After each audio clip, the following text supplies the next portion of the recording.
ಇವತ್ತಿನ ಮುಖ್ಯ ಘಟ್ಟಕ್ಕೆ ಬರ್ತಾ ಇದ್ದೀವಿ. ಏನಂದರೆ ಚಿದಗ್ನಿ ಪ್ರವಾಹ ವಚನ ಸಾಹಿತ್ಯ ರಕ್ಷಣೆಗೆ ಸಾಹಸ ಯಾತ್ರೆಯನ್ನು ನಮ್ಮ ಶರಣರು ಹೇಗೆ ಬಸವ ಕಲ್ಯಾಣದಿಂದ ಉಳಿಯುವವರೆಗೆ ಮಾಡಿದರೆ ಅನ್ನೋ ಒಂದು ಚಿತ್ರಣವನ್ನು ಇವತ್ತು ನಮ್ಮ ಮುಂದೆ ಬಿಚ್ಚಿಡ್ತಾ ಇದ್ದಾರೆ ಪ್ರೊಫೆಸರ್ ಜಿ ಎ ತಿಗಡಿಯವರು.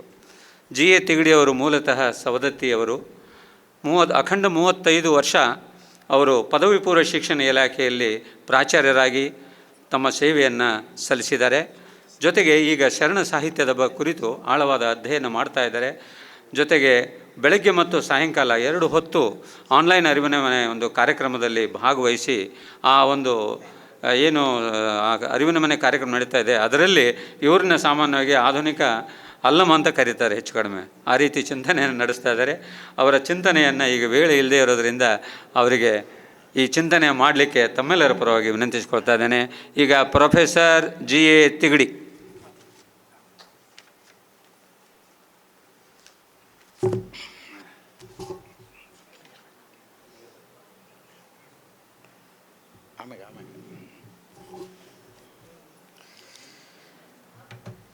ಓಂ ಶ್ರೀ ಬಸವಲಿಂಗಾಯ ನಮಃ.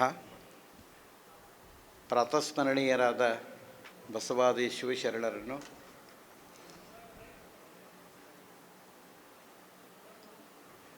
ನಮ್ಮ ಪರಮ ಪೂಜ್ಯ ಶಿವಯೋಗಿಗಳಾಗಿರ್ತಕ್ಕಂತಹ ಪಾವಟೆ ಅಂತ ಶಿವಯೋಗಿಗಳನ್ನು ಹಾಗೂ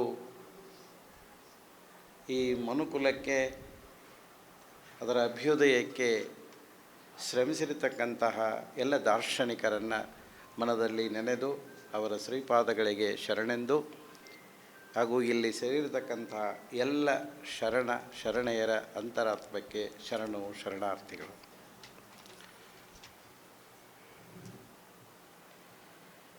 ಕಳೆದ ವರ್ಷ ಶ್ರಾವಣದಲ್ಲಿ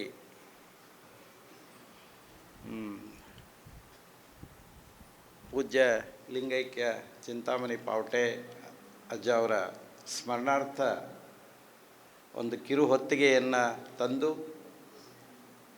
ಆ ಮೂಲಕ ಧಾರವಾಡ ನಗರದ ಮನೆಗಳಲ್ಲಿ ವಚನ ವ್ಯಾಖ್ಯಾನ ಚಿಂತನ ಕಾರ್ಯಕ್ರಮಗಳನ್ನು ಮಾಡಿದ್ದು ನೆನಪಿದೆ.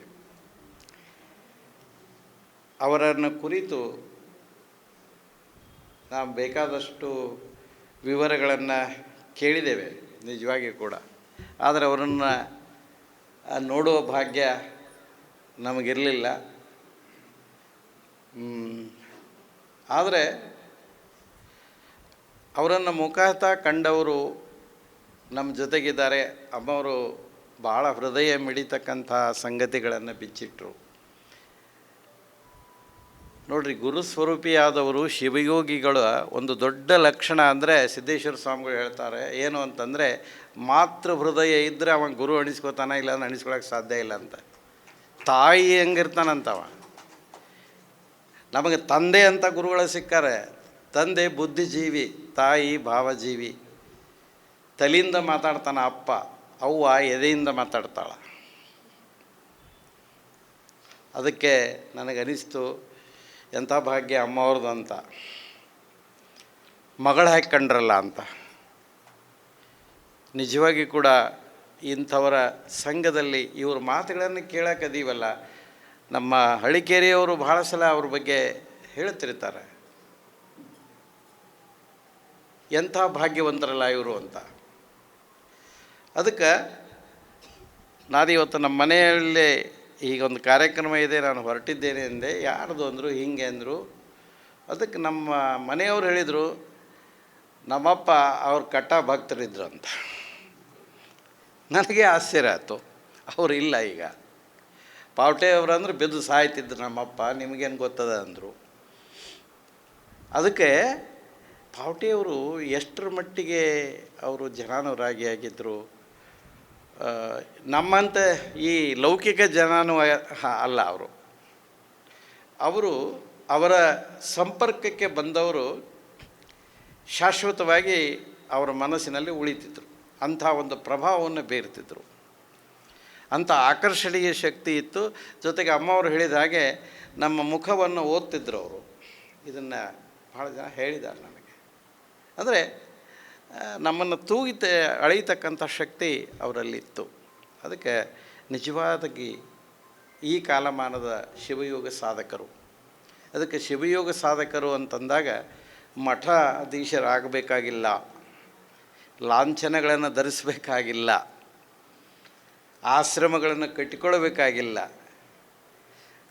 ಘಟವನ್ನೇ ಮಠವಾಗಿ ಮಾಡಿಕೊಂಡು ಮನೆಯನ್ನೇ ಆಶ್ರಮವಾಗಿ ಮಾಡಿಕೊಂಡಂಥ ಎಷ್ಟೋ ಶರಣರು ಈಗ ನಮ್ಮ ಮಧ್ಯದಲ್ಲಿದ್ದಾರೆ. ಅವರು ಗುಪ್ತವಾಗಿರ್ತಾರೆ, ಅವರು ಯಾರಿಗೂ ಹೇಳ್ಕೊಳ್ಳೋದಿಲ್ಲ ತಮ್ಮ ಸಾಧನೆಯನ್ನು.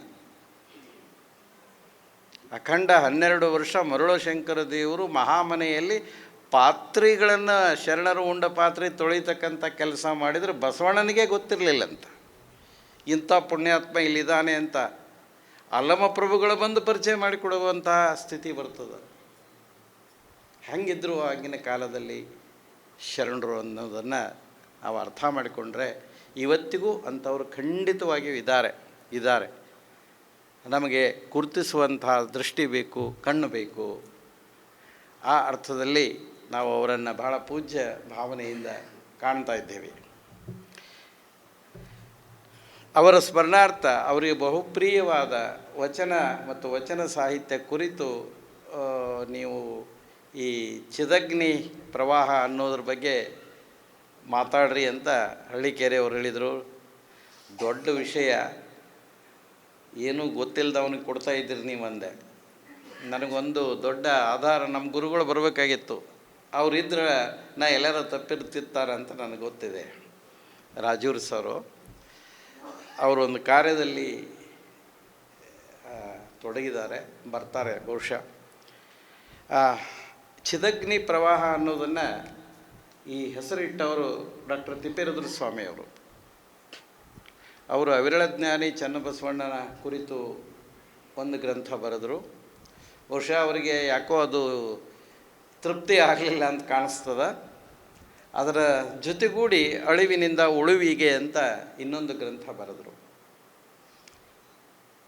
ಅದರಲ್ಲಿ ಒಂದು ಅಧ್ಯಾಯ ಚಿದಗ್ನಿ ಪ್ರವಾಹ ಅಂತಿದೆ.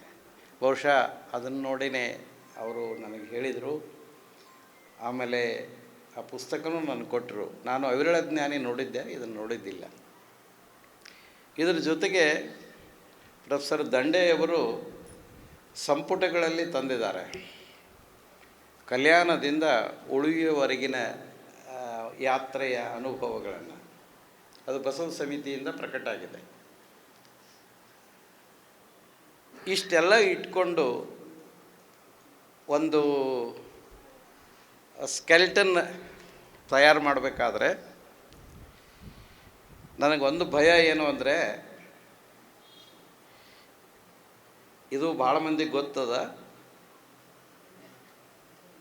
ಮತ್ತು ಇಲ್ಲಿ ಕೆಲವು ಸಂಗತಿಗಳು ಸೇರಿದ್ದು ಅವು ಸತ್ಯ ಅಂತ ನಾನು ಪ್ರತಿಪಾದನೆ ಮಾಡ್ತಾ ಇಲ್ಲ. ಯಾಕಂದರೆ ಶರಣರ ದಾರಿ ಹೇಗಿದೆ ಅಂತಂದರೆ ಅದು ನನಗೆ ಗೊತ್ತಿದ್ದು ಅವ್ರಿಗೆ ಗೊತ್ತಿದ್ದು ಸೇರಿಸ್ಕೊಳ್ತಾ ಹೋಗ್ತಕ್ಕಂಥ ದಾರಿ. ಅವರು ಎಂದೂ ಕೂಡ ದಾರಿಯನ್ನು ಬಿಚ್ಚಿಟ್ಟಿಲ್ಲ. ಶರಣರು ವೈಯಕ್ತಿಕವಾಗಿ ಏನನ್ನೂ ಹೇಳಲಿಲ್ಲ. ನೀವು ನೋಡ್ರಿ, ಯಾರ್ದು ಬಸವಣ್ಣನವರು ಇತಿಹಾಸ ಪುರುಷರು ಅಂತ ಪ್ರೂವ್ ಮಾಡಲಿಕ್ಕೆ ಅರ್ಜುನವಾಡ ಶಾಸನ ಸಿಗುವವರೆಗೂ ಕಾಯಬೇಕಾಯಿತು. ಅಲ್ಲಿವರೆಗೆ ಬಸವಣ್ಣ ಅಂದರೆ ನಂದಿ ಅವತಾರ ಅಂತ ಯಾರೂ ನಂಬ್ತಿರ್ಲಿಲ್ಲ. ಅವರು ಅವತಾರಿ ಪುರುಷರು ಅಂತ. ನಿಮ್ಮ ಹಾಗೆ ತಾಯಿಯ ಗರ್ಭದಿಂದ ಜನಿಸಿದಂಥ ಒಬ್ಬ ಸಾಮಾನ್ಯ ಮನುಷ್ಯ ಮಾನವನಾಗುವ ಬಗೆಯನ್ನು ಪ್ರಾಕ್ಟಿಕಲ್ಲಾಗಿ ನಮ್ಮ ಮುಂದೆ ತೋರಿಸಿರ್ತಕ್ಕಂಥ ಒಬ್ಬ ಮಹಾ ತೇಜಸ್ವಿ ಪುರುಷ. ಆ ಶಾಸನ ದೊರೆತ ನಂತರ ಖಚಿತ ಆಯ್ತು ಅದರಲ್ಲಿ ಅವರಪ್ಪ, ಅವರವ್ವ, ಅವರೆಲ್ಲಿದ್ದರು, ಅವರ ಅಣ್ಣ ಯಾರು, ಎಲ್ಲ ಇದೆ ಆ ಶಾಸನಗಳಲ್ಲಿ. ಇಲ್ಲೇ ನಮ್ಮ ಹುಕ್ಕೇರಿ ತಾಲೂಕಿನಲ್ಲಿ ಸಿಕ್ಕಂಥ ಶಾಸನ, ಅರ್ಜುನವಾಡ ಶಾಸನ. ಹೀಗಾಗಿ ಶರಣರ ದಾಖಲೆಗಳು ಅವರು ತಮ್ಮದನ್ನು ಏನೂ ಹೇಳ್ಕೊಳ್ಳಿಕ್ಕೆ ಹೋಗಲೇ ಇಲ್ಲ. ಯಾಕಂದರೆ ಅವರು ಹೇಳ್ಕೊಳ್ಬೇಕಾಗಿರೋದು ಬೇರೆಯೇ ಇತ್ತು. ಆ ರೀತಿ ಇಲ್ಲಿ ನಾನು ಕೆಲವು ವಿಷಯಗಳನ್ನು ನಿಮ್ಮ ಮುಂದೆ ಮಂಡಿಸುವಾಗ ಒಂದು ಎಚ್ಚರ ನನ್ನ ಕಣ್ಮುಂದೆನೇ ಇದೆ. ಏನು ಎಚ್ಚರ ಇದೆ ಅಂದರೆ, ಇಲ್ಲಿ ಹೇಳಿರುವ ಸಂಗತಿಗಳು ನನಗೆ ತಿಳಿದ ಮಟ್ಟಿಗೆ ಸತ್ಯ, ಪೂರ್ತಿ ಸತ್ಯ ಆಗದೇ ಇರ್ಬೋದು, ಅಥವಾ ತಿದ್ದುಪಡಿಗೆ ಒಳಪಟ್ಟಿರಬಹುದು. ಮತ್ತು ಇಲ್ಲಿ ಹೇಳ್ತಕ್ಕಂಥ ಕೆಲವು ಸ್ಥಳಗಳನ್ನು ನಾನು ಓಡಾಡಿದ್ದೇನೆ, ನೋಡಿದ್ದೇನೆ. ಹೆಚ್ಚು ಸ್ಥಳಗಳು ಧಾರವಾಡ, ಬೆಳಗಾವಿ, ಉತ್ತರ ಕನ್ನಡ ಜಿಲ್ಲೆಯಲ್ಲೇ ಭಾಳಷ್ಟು ಪ್ರಚಲಿತ ಇದ್ದಾವೆ. ಉಳಿದ ಕಡೆಗೆ ಅದರದ್ದು ಇನ್ನೂ ಸಿಕ್ಕಿಲ್ಲ, ಅಥವಾ ನಮಗೆ ಹುಡುಕೋಕ್ಕಾಗಿಲ್ಲ, ಗೊತ್ತಿಲ್ಲ. ಏನೇ ಇರಲಿ, ಈ ಚಿದ್ಗನ ಪ್ರವಾಹ ಅನ್ನೋದೇನು ಕೊಟ್ಟಿದ್ದಾರಲ್ಲ, ಇದನ್ನು ತಿಳ್ಕೊಳ್ಬೇಕಾದ್ರೆ ಒಂದಿಷ್ಟು ಇತಿಹಾಸ ನಮಗೆ ಸಹಾಯ ಮಾಡ್ತದೆ. ಅದನ್ನು ತಿಪ್ಪೇರುದ್ರ ಸ್ವಾಮಿಯವರು ಮಾಡಿದ್ದಾರೆ, ಡಾಕ್ಟರ್ ಅರಸೆ ಹಿರೇಮಠರು ಮಾಡಿದ್ದಾರೆ, ಕಲಬುರ್ಗಿ ಸರು ಮಾಡಿದ್ದಾರೆ, ಇನ್ನೂ ಭಾಳ ಜನ ಇದಕ್ಕೆ ಒಂದಿಷ್ಟು ದಾರಿಯನ್ನು ತೋರಿದ್ದಾರೆ. ಚಿತ್ ಮನಸ್ಸು, ಘನ ಅಂತಂದರೆ ಅದು ಆಕಾಶದಿಂದ ತತ್ತ, ಬ್ರಹ್ಮಾಂಡದಿಂದ ತತ್ತ, ಅಗಮ್ಯ, ಅಗೋಚರ, ಅಪ್ರತಿಮ ಲಿಂಗ. ಅದು ಇನ್ಫಿನಿಟಿ ಅಂತ ನಾವೇನು ಕರಿತೇವಲ್ಲ, ಅದು ಚಿತ್ಕನ. ಅದು ಪ್ರವಾಹವಾಗಿ ಹರಿಯಿತು ಅಂದರೆ, ಇಲ್ಲಿ ಚಿದ್ಗನ ಯಾವುದಕ್ಕೆ ಗುರುತಿಸಿದ್ದಾರೆ ತಿಪ್ಪೇರುದ್ರ ಸ್ವಾಮಿಯವರು ಅಂತ ಅಂದರೆ, ವಚನ ಸಾಹಿತ್ಯವೆಂಬುದೇ ಚಿತ್ಗನ. ಅದು ಅಪರೂಪದ ಅಮೂಲ್ಯವಾದ ಬೆಲೆ ಕಟ್ಟಲಾಗದ ಸಂಪತ್ತು. ಈಗ ಅಮ್ಮ ಅವರು ಅಖಂಡೇಶ್ವರ ವಚನ ಹೇಳಿದ್ರಲ್ಲ, ಎಂಥ ವಚನ ಅದು! ಸುಮ್ಮನೆ ಹಾಗೆ ಹೇಳಬೇಕು, ಅದನ್ನು ಬಿಡಿಸಿ ಹೇಳಬೇಕಂದ್ರೆ ಗಂಟೆ ಸಾಲದು. ಎಂಥ ಅನುಭಾವಿ ಶರಣರು ಅವರು! ಸ್ಥೂಲ ಸೂಕ್ಷ್ಮ ಕಾರಣಗಳನ್ನು ಹೇಗೆ ಗುರುತಿಸ್ತಾರೆ. ಅದಕ್ಕೆ ವಚನ ಸಾಹಿತ್ಯದಲ್ಲಿ ವಚನಕಾರರಿಗೆ ಎಷ್ಟೊಂದು ಮುಕ್ತತೆ ಇತ್ತು ಅಂತಂದರೆ, ಒಂದೊಂದು ಸಂದರ್ಭದಲ್ಲಿ ತಾತ್ವಿಕವಾಗಿ ಬಸವಣ್ಣನವರನ್ನು, ಚನ್ನಬಸವಣ್ಣನವರನ್ನು ಮತ್ತು ಅಲ್ಲಮರನ್ನು ಎದುರು ಹಾಕ್ಕೊಳ್ತಾರೆ. ತಾತ್ವಿಕವಾಗಿ ಅವರಿಂದ ಭೇಷ್ ಅನಿಸಿಕೊಳ್ತಾರೆ. ಅಕ್ಕ ಮಹಾದೇವಿ ತಾಯಿ ನಿನ್ನ ಶ್ರೀಪಾದಕ್ಕೆ ಶರಣೆಂಬೆನು ಅನ್ನುವಷ್ಟರ ಮಟ್ಟಿಗೆ ಬರ್ತಾರೆ. ಅಲ್ಲಿ ಮುಕ್ತತೆ ಇತ್ತು ಮತ್ತು ಎಲ್ಲರೂ ಗುಣಗ್ರಾಹಿಗಳಾಗಿದ್ದರು. ಮುಕ್ತ ಕಂಠದಿಂದ ಹೊಗಳ್ತಿದ್ರು. ಅಲ್ಲಿ ಜಾತಿ, ಕುಲ, ಮತ, ಭೇದ ಯಾವುದೂ ಇರಲಿಲ್ಲ. ಅಂಥ ಒಂದು ಚಿದ್ಘನ ಪ್ರವಾಹ ಅದು ತುಂಬಿಕೊಂಡು ಅದು ಹೇಗೆ ಹರಿಯಿತು ಅಂತಂದರೆ, ಶರಣರು ಅದಕ್ಕೆ ಹೇಗೆ ಸಹಾಯ ಮಾಡಿದರು ಆ ಪ್ರವಾಹ ಬರಲಿಕ್ಕೆ ಅನ್ನೋದನ್ನೇ ಕುರಿತು ಆ ಚಾಪ್ಟರ್ದಲ್ಲಿ ಅವರು ಹೇಳಿದ್ದಾರೆ ಅನಿಸುತ್ತೆ. ಇದಕ್ಕೆ ಹಿನ್ನೆಲೆಯಾಗಿ ಈಗ ಕಲ್ಯಾಣದಲ್ಲಿ ಕ್ರಾಂತಿ ಆಯಿತು. ಅದನ್ನು ಕ್ರಾಂತಿ ಅನ್ನಬೇಕು, ಏನು ಅನ್ನಬೇಕು ಗೊತ್ತಿಲ್ಲ, ನಾವು ಅಂತೀವಿ ಅಷ್ಟೇ. ಅದು ಒಂದು ಕ್ರಾಂತಿ ಅಂದಾಗ ಅಲ್ಲಿ ಒಂದಿಷ್ಟು ಚಳುವಳಿ ಆಗ್ತದೆ, ಅಲ್ಲೊಂದಿಷ್ಟು ರಕ್ತನೂ ಕೂಡ ಹರಿತದೆ. ನಮ್ಮ ಎಲ್ಲ ಕ್ರಾಂತಿಗಳನ್ನು ನೋಡಿದರೆ ನಾವು ಅದನ್ನು ಗಮನಿಸ್ತೇವೆ. ಇಲ್ಲಿ ಕೂಡ ಹಾಗಾಯಿತು ಅನ್ನೋದಕ್ಕೆ ಅದನ್ನು ಕ್ರಾಂತಿ ಅಂತ ಕರೀತಾರೆ. ಒಂದು ಮಾತು ಗಮನಿಸಬೇಕು, ಬಸವಣ್ಣನವರ ಅನುಪಸ್ಥಿತಿಯಲ್ಲಿ ಇದು ನಡೀತದೆ. ಅವರಿದ್ದಾಗ ನಡೆದದ್ದಲ್ಲ ಇದು. ಯಾಕಂದರೆ ಅವರನ್ನು ಒಂದು ರೀತಿ ದೇಶಾಂತರ ಅಥವಾ ನೀವು ಇಲ್ಲಿಂದ ಹೊರಡಬೇಕು ಅನ್ನುವಂಥ ಒಂದು ಫರ್ಮಾನ ಹೊರಡಿಸಿದಾಗ ಅವರು ಏನೂ ಮಾತನಾಡದೆ ಹೊರಟು ಬಂದುಬಿಡ್ತಾರೆ. ಅಪ್ಪಣ್ಣನ ಜೊತೆಗೆ ಯಾರನ್ನೂ ಕರೆಯೋದಿಲ್ಲ, ತಾವೊಬ್ಬರೇ ಬಂದುಬಿಡ್ತಾರೆ, ಅಂತರ್ಮುಖಿಗಳಾಗಿರ್ತಾರೆ. ಅದರ ನಂತರದ ಘಟನೆಗಳು ಅದಕ್ಕೆ ಬೇಕಾದಷ್ಟು ಕಾರಣಗಳು ಇದ್ದಾವೆ. ಬರೀ ಅಂತರ್ಜಾತೀಯ ವಿವಾಹ ಅದೊಂದು ಸಣ್ಣ ಕಿಡಿ, ಅದಷ್ಟೇ, ಸುಮ್ಮನೆ ಅದೊಂದು. ನಿಜವಾಗಿ ಕೂಡ ಅದು ಕಾರಣ ಅಲ್ಲವೇ ಅಲ್ಲ. ಅದು ಇಂಥವು ಎಷ್ಟೋ ಆಗಿದ್ವು ಬೇರೆ ಬೇರೆಯೇ. ಅದು ಸುಮ್ಮನೆ ಅದಕ್ಕೆ ಬೇಕಾದಷ್ಟು ಕಾರಣಗಳು ಇದ್ದವು. ಅದರಲ್ಲಿ ಬಿಜ್ಜಳ ಚಾಲುಕ್ಯ ದೊರೆಯನ್ನು ಸರಿಸಿ ಪಟ್ಟ ಹಿಡ್ಕೊಂಡವ ರಾಜಕೀಯವಾಗಿ. ಅವನು ಚಾಳುಕ್ಯರ ಸಾಮಂತ, ಮಂಗಳವೇಡೆಯಲ್ಲಿದ್ದ. ಅದಕ್ಕೆ ಕಲ್ಯಾಣಿ ಚಾಳುಕ್ಯದ 6ನೇ ವಿಕ್ರಮಾದಿತ್ಯರಿಗೆ 2 ಹೆಣ್ಮಕ್ಳಿರ್ತಾರೆ. ಒಬ್ಬ ಹೆಣ್ಮಗಳನ್ನು ಆತ ತರ್ದೇವಾಡಿ ಸಾಮಂತ ಪೆರ್ಮಾಡಿ ದೇವ ಅಂತವನಿಗೆ ಕೊಟ್ಟು ಮದುವೆ ಮಾಡಿದ. ತರ್ದೇವಾಡಿ ನಾಡು ಅಂದರೆ 1000 ಹಳ್ಳಿಗಳ ಒಂದು ನಾಡು ಅಂತ. ಇವತ್ತಿನ ವಿಜಯಪುರ ಜಿಲ್ಲೆ ಅಂದರೆ ಜತ್ತ ತಾಲೂಕಿನಿಂದ ಹಿಡಿದುಕೊಂಡು ಸಿಂದಗಿ ತಾಲೂಕು ಇವತ್ತಿನ ಕಾಲಮಾನದಲ್ಲಿ ನೋಡಬಹುದಾದಂಥ ಒಂದು ಸ್ಥಳ, ಒಂದು ಪ್ರದೇಶ. ಆ ಪೆರ್ಮಾಡಿ ದೇವನನ್ನು ಆ ದೇವನಿಗೆ ಕೊಟ್ಟು ಮದುವೆ ಮಾಡಿಸ. ಇವರಿಬ್ಬರ ಮಗನೇ ಬಿಜ್ಜಳ. ಇನ್ನು ಅವರಿಗೆ ಇನ್ನೊಬ್ಬಳು ಮಗಳಿರ್ತಾಳೆ, 2ನೇ ಮಗಳು ಮೈಲಳಾದೇವಿ, ಮಯಾವತಿ ಅಂತ ಹೆಸರು. ಆಕೆಯನ್ನು ಚಾಳುಕ್ಯರ ಇನ್ನೊಂದು ಸಾಮಂತರು ಗೋವಾದಲ್ಲಿ ಕದಂಬ ವಂಶದವರು ಇರ್ತಾರೆ. ಆ ಕದಂಬ ವಂಶದ 2ನೇ ಜೇಕೇಶಿ ಎಂಬವನಿಗೆ ಕೊಟ್ಟು ಮದುವೆ ಮಾಡಿರ್ತಾರೆ. ಆ 2ನೇ ಜೇಕೇಸಿಗೆ 2 ಮಕ್ಕಳು. ಮೊದಲನೇದವ ಹೆಮ್ಮಾಡಿ ದೇವ, ಅವನಿಗೆ ಪೆರ್ಮಾಡಿ ದೇವ ಅಂತಲೂ ಕರೀತಾರೆ. 2ನೇವನು ವಿಜಯಾದಿತ್ಯ. ಒಂದು ಅರ್ಥದಲ್ಲಿ ಈ 6ನೇ ವಿಕ್ರಮಾದಿತ್ಯನಿಗೆ ಬಿಜ್ಜಳ ಮತ್ತು ಪೆರ್ಮಾಡಿ ದೇವ ಮೊಮ್ಮಕ್ಕಳು. ಇಬ್ಬರು ಸಾಮಂತ ಅರಸರು, ಚಾಳುಕ್ಯರ ಅಧೀನ ಅರಸರು. ಮುಂದೆ ಕಾಲಘಟ್ಟದಲ್ಲಿ 6ನೇ ವಿಕ್ರಮಾದಿತ್ಯನ ನಂತರ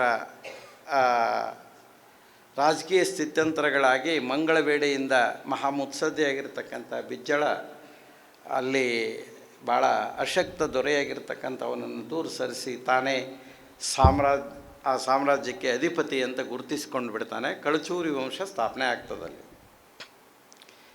ಇದು ಗೋವೆಯ ಕದಂಬರ ಆ ಹೆಮ್ಮಾಡಿ ದೇವನಿಗೆ ಗೊತ್ತಾಗ್ತದೆ.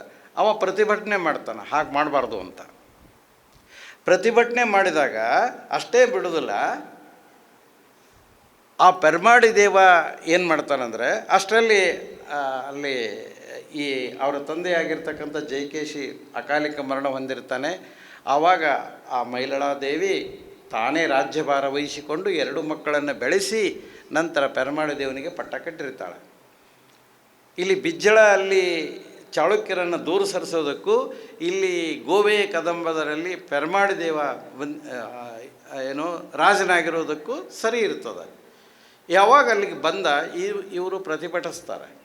ಪ್ರತಿಭಟಿಸಿ ಏನು ಮಾಡ್ತಾರೆ ಅಂತಂದರೆ, ಇವತ್ತಿನಿಂದ ಕದಂಬ ವಂಶ ಸ್ವತಂತ್ರವಾಯಿತು, ಚಾಳುಕ್ಯ ವಂಶ ಇಲ್ಲ ಅಂದರೆ ನಾವು ಸಾಮಂತರಲ್ಲ, ಕಳಚೂರಿ ವಂಶ ನಿನ್ನದೇ ಬೇರೆ ನಮ್ಮದೇ ಬೇರೆ, ಅಂದರೆ ಒಂದು ಅರ್ಥದಲ್ಲಿ ನಾವು ಸ್ವತಂತ್ರವಾಗಿರ್ತೇವೆ, ನಿಮ್ಮ ಅಧೀನ ಒಪ್ಪಿಕೊಳ್ಳೋದಿಲ್ಲ ಅಂಥೇಳಿ ಘೋಷಣೆ ಹಾಕಿ ಫರ್ಮಾನು ಹೊರಡಿಸಿ ಸ್ವತಂತ್ರ ರಾಜ್ಯಭಾರ ಮಾಡಲಿಕ್ಕೆ ಶುರು ಮಾಡ್ತಾರೆ.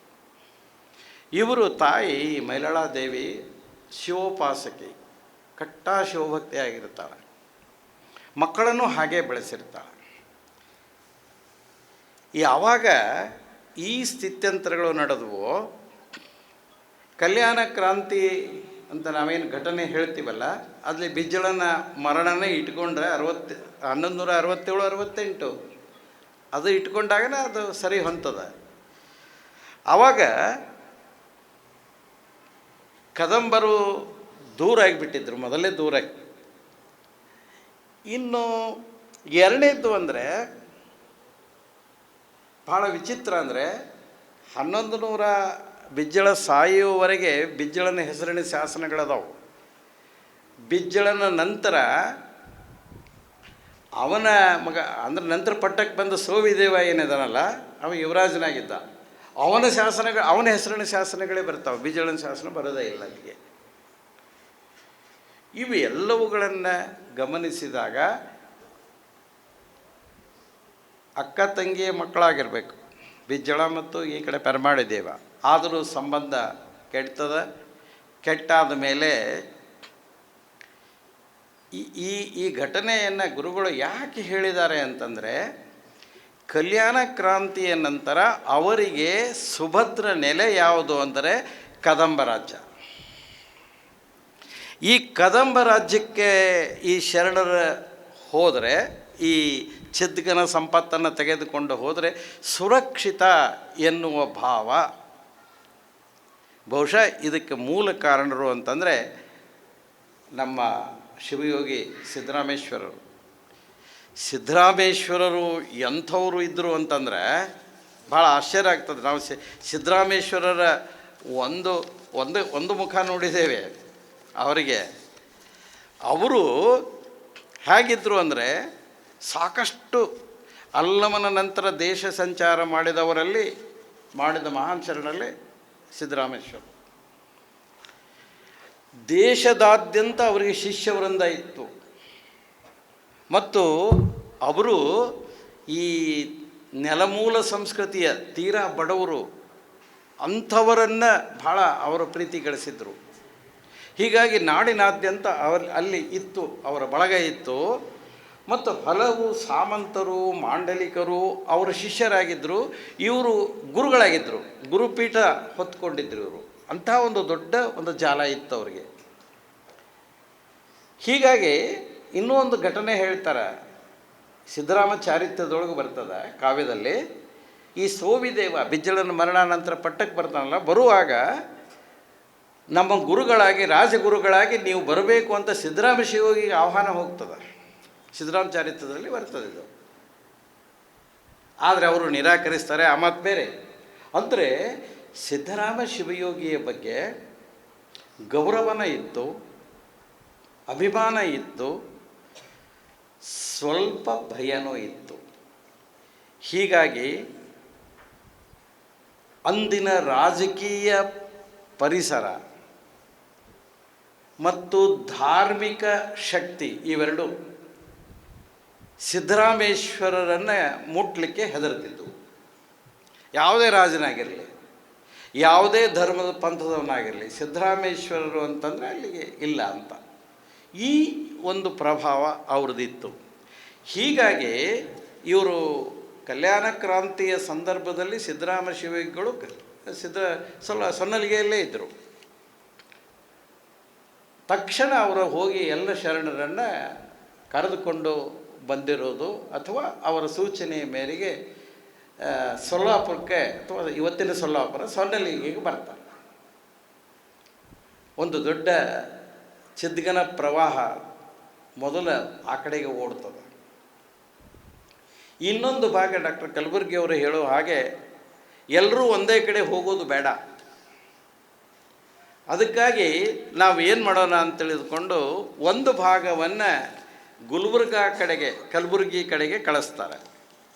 ಅದು ಫರುತಾಬಾದ್ ಇವತ್ತಿನ ಊರಂತ ನಾವು ಗುರುತಿಸ್ಕೊಂಡ್ರೆ, ಆ ಫರುತಾಬಾದ್ ಊರನ್ನು ಇಟ್ಕೊಂಡು ಗುಲ್ಬರ್ಗಾ ಕಡೆಗೆ ಒಂದು ಭಾಗ ಹೋಗ್ತದೆ. ಹೀಗಾಗಿ ಎರಡು ಭಾಗಗಳಲ್ಲಿ ಈ ಚಿದ್ಗನ ಪ್ರವಾಹ ಹರಿಲಿಕ್ಕೆ ಶುರುವಾಗ್ತದೆ.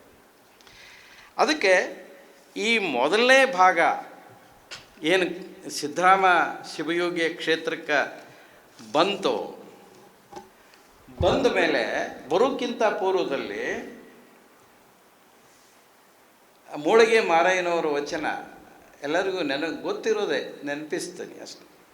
ಊರು ಕೆಟ್ಟು ಸೂರೆಯಾಡುವಲ್ಲಿ ಆರಿಗಾರೂ ಇಲ್ಲ, ಊರು ಕೆಟ್ಟು ಸೂರೆಯಾಡುವಲ್ಲಿ ಆರಿಗಾರೂ ಇಲ್ಲ, ಬಸವನ್ನ ಸಂಗಮಕ್ಕೆ ಚನ್ನ ಬಸವನ್ನ ಉಳುವೆಗೆ ಪ್ರಭು ಕದಳಿಗೆ ಮಿಕ್ಕಾದ ಪ್ರಮಥರೆಲ್ಲರೂ ತಮ್ಮ ತಮ್ಮ ಲಕ್ಷ್ಯ ಭಾವಕ್ಕೆ ಮುಕ್ತಿಯನ್ನು ಎಯ್ದಿಹರ್. ನನಗೊಂದು ಬಟ್ಟೆ ಹೇಳ ನಿಕಳಂಕ ಮಲ್ಲಿಕಾರ್ಜುನ, ನನಗೊಂದು ದಾರಿ ತೋರಿಸಪ್ಪ, ಎಲ್ಲಿಗೆ ಹೋಗಲಿ ನಾನು ಅಂತ ಕೇಳಿಕೊಳ್ತಕ್ಕಂಥ ವಚನ. ಜೊತೆಗೆ ಇಲ್ಲಿ ಕಲ್ಯಾಣ ಕೆಟ್ಟು ಸೂರ್ಯಾಡೈತಿ, ಹೇಳೋರಿಲ್ಲ ಕೇಳೋರಿಲ್ಲ. ಅದಕ್ಕೆ ಬಸವಣ್ಣ ಸಂಗಮಕ್ಕೆ ಹೋದರು, ಪ್ರಭು ಕದಳಿಗೆ ಹೋದರು ಮತ್ತು ಮಿಕ್ಕಾದ ಪ್ರಮಥರೆಲ್ಲರೂ. ಯಾಕಂದರೆ ಅಕ್ಕಮಹಾದೇವಿ ಮೊದಲನೇ ನಿರೂಪ ತಗೊಂಡು ಹೊರಟುಬಿಟ್ಟಿದ್ಲು. ಮಿಕ್ಕಾದವರು ತಮ್ಮ ತಮ್ಮ ಕಡೆಗೆ ಹೋದರು, ನನಗೆ ದಾರಿ ಇಲ್ಲ ಅಂತಕ್ಕಂಥ ಮಾತು ಕೇಳಿ ಬರ್ತದೆ. ಅದಕ್ಕಾಗಿ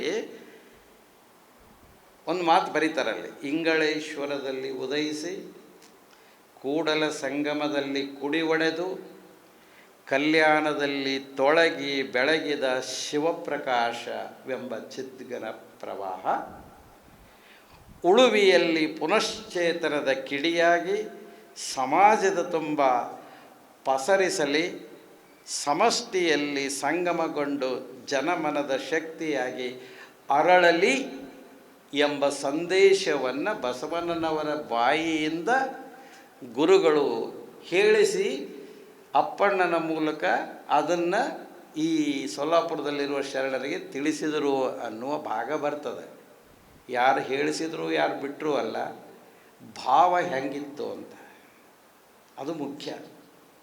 ಅದು ಕಾಲ್ಪನಿಕನೇ ಇರಬಹುದು, ಆದರೆ ಬಸವಣ್ಣನವರ ಆ ಕೊನೆಯ ಆಸೆ ಅಂದರೆ ಅವರು ಸಂಗಮದಲ್ಲಿ ಸ್ಥಿತರಾಗಿ ಬಿಟ್ರಲ್ಲ, ಮುಂದೇನು ಅಂತಂದಾಗ ಇದು ಬಹುಶಃ ಅವರಿಗೆ ಕಾಡ್ತಿರಬೇಕು. ಇದು ನಾಡಿನ ತುಂಬ ಪಸರಿಸಲಿ. ಯಾಕಂದರೆ ಅವರಿಗೆ ಅರಿವಾಗಿತ್ತು. ಒಂದು ಕಡೆ ಚನ್ನಬಸವಣ್ಣನ ಇದು ಅಲ್ಲಮ ಪ್ರಭುಗಳು ಹೇಳ್ತಾರೆ ಏನಂದರೆ, ಸ್ಥಾಯಿಯಾಗಿರೋದು ಸಾಕಾರವಾಗಿರುವುದು ದೊಡ್ಡ ಅಪಾಯ ಅಂತಾರೆ. ಕಲ್ಯಾಣನೂ ಅಪಾಯ, ಯಾಕಂದರೆ ಸ್ಥಾಯಿ ಆಯ್ತದು. ಅಖಂಡ 27 ವರ್ಷ ಅನುಭವ ಮಂಟಪ, 36 ವರ್ಷ ಚಿಂತನಗೋಷ್ಠಿಗಳು, ಅದು ಸ್ಥಾಯಿಯಾಗಿಬಿಡ್ತು. ಎಲ್ಲಿ ಸ್ಥಾಯಿ ಆಗ್ತದೆ, ಎಲ್ಲಿ ಸಾಕಾರವಾಗ್ತದೆ, ಅದಕ್ಕೆ ಅಪಾಯ ಶುರುವಾಗ್ತದೆ.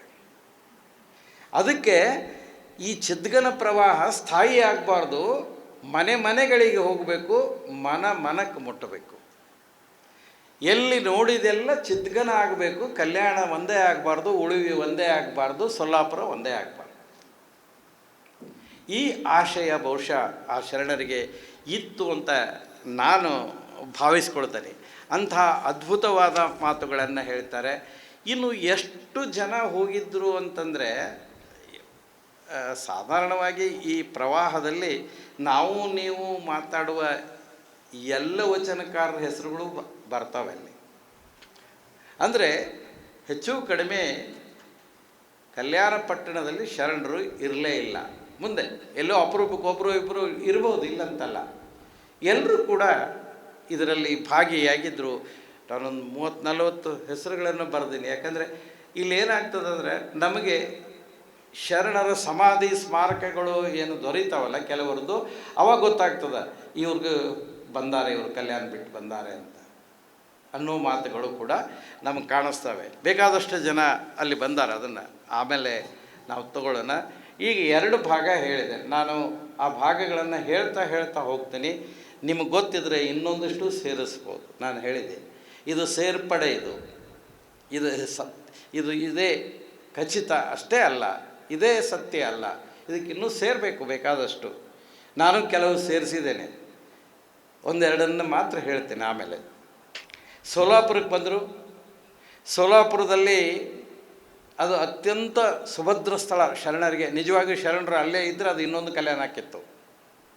ಯಾಕಂದರೆ ಅಂಥ ಒಂದು ಶಕ್ತಿಯನ್ನು, ಬಲವನ್ನು ಸಿದ್ದರಾಮ ಶಿವಿಗಳು ಬೆಳೆಸ್ಕೊಂಡಿದ್ರು ಆ ಕಾಲದಲ್ಲಿ. ಹೀಗಾಗಿ ಆದರೆ ಆ ಅಪಾಯ ಅವ್ರಿಗೂ ಗೊತ್ತಿತ್ತು, ಹೀಗಾಗಬಾರ್ದು ಅಂತ. ಇದು ಇನ್ನೊಂದು ಕಲ್ಯಾಣ ಆಗಲೇಬಾರ್ದು ಅನ್ನೋದಿತ್ತು. ಅದಕ್ಕಾಗಿ ಅವರು ಮುಂದೆ ಹೇಗೆ ಬರ್ತಾರೆ, ಹಲಸಂಗಿಗೆ ಬರ್ತಾರೆ. ಇವತ್ತು ಇದೆ ಹಲಸಂಗಿ ಅಂತ. ಇವತ್ತು ಹಲಸಂಗಿ ಅತ್ಯಂತ ಆಧ್ಯಾತ್ಮಿಕ ಕ್ಷೇತ್ರ ಆಗಲಿಕ್ಕೆ ಇವೆಲ್ಲ ಕಾರಣಗಳು ಅಂತ ಅನಿಸುತ್ತೆ. ಇವರು ಅಡ್ಡಾಡಿದ ಈ ಊರುಗಳನ್ನು ನೋಡಿದರೆ ಅದು ಖಚಿತ ಆಗ್ತದೆ. ಹೌದು, ಖಂಡಿತ ಹೌದು. ಅದಕ್ಕಾಗಿ ಹಲಸಂಗಿ, ನಿಂಬಾಳ, ವಿಜಾಪುರ, ಬಬಲೇಶ್, ನಾನು ರೂಟ್ ಹೇಳಿ ಎಲ್ಲೆಲ್ಲಿ ಏನೇನೋ ಒಂದಿಷ್ಟು ಮಾಹಿತಿ ಸೇರಿಸ್ಬೇಕು ಅಷ್ಟೇ ಹೇಳ್ತೀನಿ. ಹಲಸಂಗಿ ಇವತ್ತು ಭೌಗೋಳಿಕವಾಗಿ ನಾವು ನೋಡಿದ್ರೆ ಇವರು ಹಿಂಗ್ಯಾಕೆ ಹೋಗಿ ಹಿಂಗ್ಯಾಕೆ ಬಂದರು ಅಂತ ನಮಗೆ ಅನ್ನಿಸ್ತದೆ. ಹಂಗಲ್ಲ. ಒಂದು ನಿರ್ಣಯ ಮಾಡ್ತಾರೆ ಸೋಲಾಪುರದಲ್ಲಿ ಎಲ್ಲಿಗೆ ಹೋಗಬೇಕು ಅಂದಾಗ, ಸಿದ್ದರಾಮ ಶಿವಯೋಗಿಗಳೇ ಹೇಳಿದ ಪ್ರಕಾರ, ಬಹುಶಃ ಅವರೇ ಸೂಚನೆ ಕೊಟ್ಟಿರಬೇಕು, ನೀವು ಕದಂಬದ ಸಾಮ್ರಾಜ್ಯಕ್ಕೆ ಹೋಗಬೇಕು, ಅಲ್ಲಿ ನಿಮಗೆ ಅತ್ಯಂತ ಸುರಕ್ಷಿತ ಸ್ಥಳ. ಅದರ ಗಡಿ ಯಾವುದು? ಮಲಪ್ರಭಾ ನದಿ ಇವತ್ತಿಂದು ಹೆಚ್ಚು ಕಡಿಮೆ ಅದು ಮುರುಗೋಡದವರೆಗೂ ಬರ್ತದೆ ಅಂತ ಹೇಳ್ತಾರೆ. ಯಾಕಂದರೆ ಮುರುಗೋಡಕ್ಕಲ್ಲಿ ಒಂದು ಉಳುವಿಯ ಬಾಗಿಲು ಅಂತ ತೋರಿಸ್ತಾರೆ. ಉಳುವಿಗೆ ಹೋಗ್ಬೇಕಾದ್ರೆ ಅದು ಹೆಬ್ಬಾಗಿಲಂತ. ಆ ಕಾಲದಲ್ಲಿನೇ ಈ ಪೆರಮಾಡಿ ದೇವ ಅಲ್ಲೊಂದು ಕಲ್ಲಿನ ಕಟ್ಟಡ ಕಟ್ಟಿಸಿದ್ದ ಅಂತ ಒಂದು ಐತಿಹ್ಯ ಹೇಳ್ತಾರೆ. ಈಗಿಲ್ಲ, ಹೇಳ್ತಾರೆ ಅದನ್ನು. ಅಲ್ಲಿ ಅವರನ್ನು ಸ್ವಾಗತಿಸಿ ಕರ್ಕೊಂಡು ಹೋಗ್ತಾನೆ. ಅದಕ್ಕೆ ಅಲ್ಲಿ ಚಿಕ್ಕ ಸೈನ್ಯ ಕೂಡ ತಂದಿರ್ತಾನೆ ಅಂತ ಉಲ್ಲೇಖಗಳು ಬರ್ತಾವೆ. ಮುಂದೆ ಮುರುಗೋಡದಿಂದ ಇಲ್ಲಿಗೆ ಮುಗುಟ್ಕಾನ್ ಹೋಬಳಿ ಅಲ್ಲಿಗೆ ಬರುವವರೆಗೂ ಕೂಡ ಒಂದಿಷ್ಟು ಕದನ ಇದ್ದಾವೆ, ಹೋರಾಟ ಇದ್ದಾವೆ. ಯಾವಾಗ ನದಿ ದಾಟಿದ್ರೂ ಒಂದೂ ಕದನ ಇಲ್ಲ. ಎಲ್ಲಿ ಶರಣರು ಹೋರಾಟನೇ ಮಾಡಲಿಲ್ಲ, ಸುರಕ್ಷಿತವಾಗಿ ಒಳಗೆ ಬಂದರು. ಯಾಕೆ ಬಂದರು ಅಂದರೆ ಇದು ರಾಜಕೀಯ ಕಾರಣನೂ ಇರ್ಬೋದು. ಆ ಗಡಿಯಲ್ಲಿ ಇವರು ಸೈನಿಕರಿಗೆ ಪ್ರವೇಶನೇ ಇಲ್ಲಲ್ಲ. ಅಂದರೆ ಈ ಕಡೆ ರಾಜಕೀಯ, ಈ ಕಡೆ ಇತಿಹಾಸ, ಈ ಕಡೆ ಚರಿತ್ರೆ, ಈ ಕಡೆ ಶರಣರನ್ನು ಇಟ್ಟುಕೊಂಡು ನಿರ್ಣಯ ಮಾಡಬೇಕಾಗ್ತದೆ. ಇಲ್ಲಿವರೆಗೆ ಬಂದವರು ಯಾಕೆ ಬರಲಿಲ್ಲ ಅನ್ನುವಂಥದ್ದು ಕೂಡ ಅಷ್ಟೇ ಸತ್ಯ. ಮುಂದೆ ಅವರು ಬಬಲೇಶ್ವರಕ್ಕೆ ಬರ್ತಾರೆ. ಇವು ಸಿಗುವ ಊರುಗಳನ್ನೇ ನಾನು ಬರೆದಿದ್ದೇನೆ. ಬಬಲೇಶ್ವರ ಬರ್ತಾರೆ.